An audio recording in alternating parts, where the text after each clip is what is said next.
If we haven't met, my name is Stephanie Thayer. I'm a certified sports nutritionist. I'm also a certified health coach, and I want to help you live a better life. Food is fuel. A lot of times we don't think about it that way, but you wouldn't go put bad old gas in your car, right? You'd put the best quality that you could to make it last forever. If you think about that, our bodies are the same, and food is really meant to be that. We enjoy it and we love it, but we've gotten away from looking at food in that way.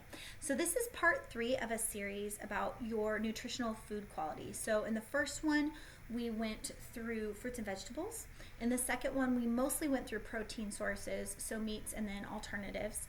And then in the third one, we are going to go through grains and talk about grains, and we may even get into some fats. So if you are at a healthy weight, if you're where you want to be, this advice is for you. This should be the size of your plate, 9 inches.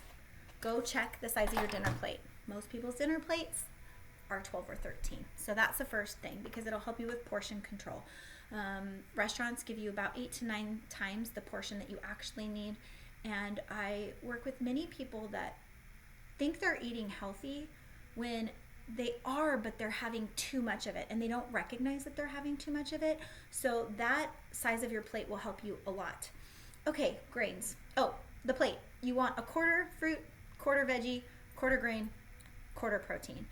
So grains, cereals, that kind of thing, starches. We're going to talk about them. Some people love them, some people hate them. Carbohydrates. You need them. Carbohydrates are what give you quick energy.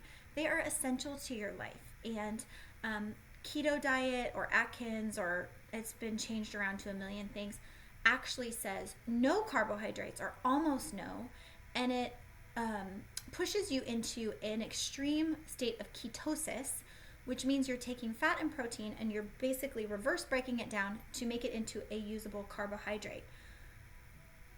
When you do that aggressively, there are a lot of consequences for it. You'll lose weight real fast, but what is it doing to the inside of your body? And is it maintainable? So the reason I share that about keto is that carbohydrates get a bad rap. You need them. They're essential. They help your brain function, okay? But which ones are you getting, and which ones are better for you versus others? There's a lot that have been highly processed and stripped down. So we're going to talk about cereals. Okay, I'm considering anything low glycemic, under 50. So these generally are higher than most of your vegetables glycemically. There's a few veggies that are higher than this, and only a few fruits. So grains are more of a quick carb, or your body converts it to sugar faster. So you don't want to over have these. You should never have more than a quarter of your plate full of it. If you send your kid off with 3 bowls of cereal in the morning, and then you expect them to listen well in class, you just pumped them full of sugar, right? So keep that in mind. So great choices for cereals, breads, and pastas. Quinoa. Oh, quinoa is a complete protein. I didn't mention that on the other one. Quinoa is a complete protein along with egg white and breast milk. Muesli, that doesn't have sugar added to it. Rye bread. Unrefined flours, bread, and pastas. So unrefined is pretty hard to locate. You're probably going to have to go to a natural store for that. Buckwheat.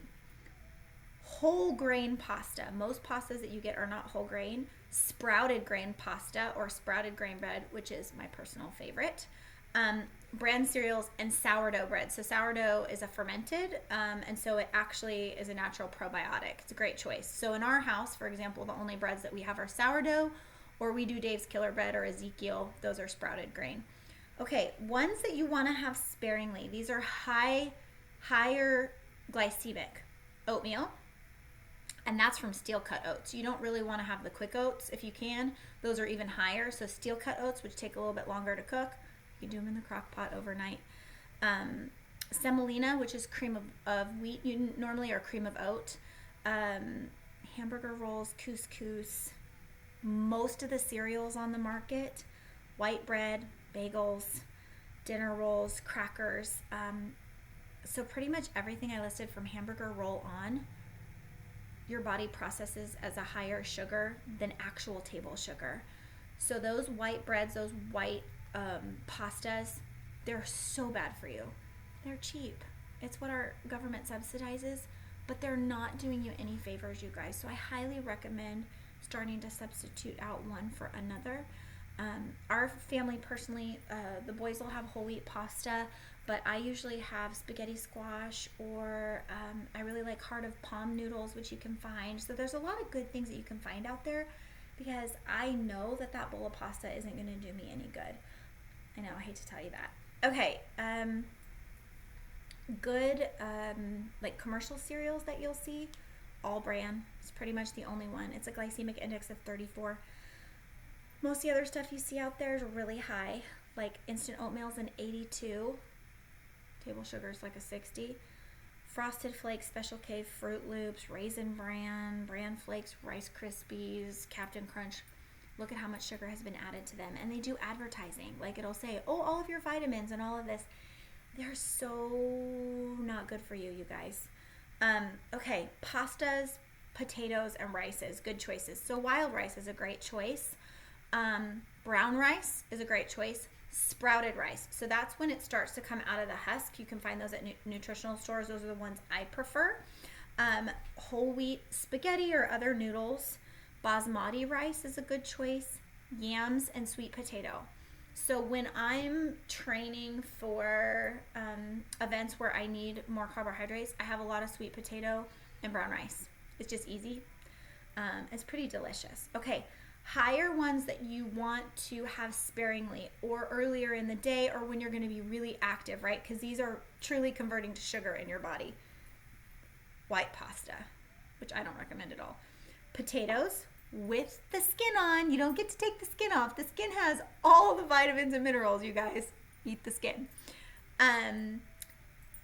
Mashed potatoes, French fries, all those different versions of it. Risotto, which is yummy. Rice cakes. And then pre-cooked rice, because you can get, it's just, they overcook it and it tends to make it more starchy, which gives it a higher glycemic content. And then the things you should really be avoiding are like, donuts, candy, sodas, like all the things that are really easy to grab and go. And so one of the reasons that I see people struggle with getting healthier and staying that way is a lot of the quick and easy foods are not good for us. And so one of the things that I recommend is being prepared.